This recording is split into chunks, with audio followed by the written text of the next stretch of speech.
Iran के परमाणु ठिकानों पर इजराइल का फिर हमला। इस्फहान शहर में की एयर स्ट्राइक, परमाणु ठिकानों को बनाया निशाना। इस्फहान में यूरेनियम मेटल प्रोडक्शन बिल्डिंग पर इजराइल की एयर स्ट्राइक, हमले में बिल्डिंग पूरी तरह ध्वस्त। ईरान के शहरों पर भी इजराइल ने कई नई स्ट्राइक।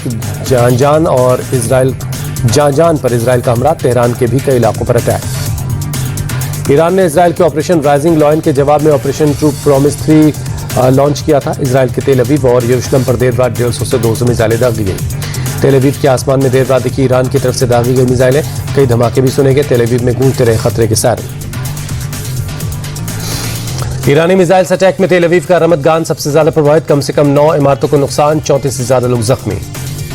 रमतगान की एक कमर्शियल बिल्डिंग से टकराई ईरानी मिसाइल, इमरजेंसी सर्विस की टीम और एम्बुलेंस मौके पर पहुंची, राहत और बचाव का काम जारी।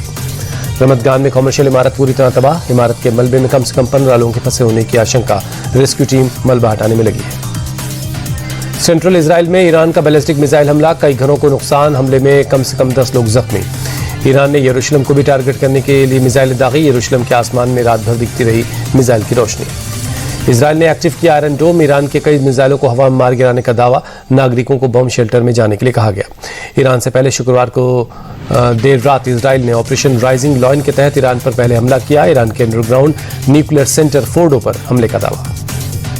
जमीन के सैकड़ों मीटर नीचे बने फोर्डो परमाणु स्थल के पास 2 धमाके सुनाई पड़े। इस्फहान में ईरानी परमाणु स्थल को भी टारगेट करने का दावा।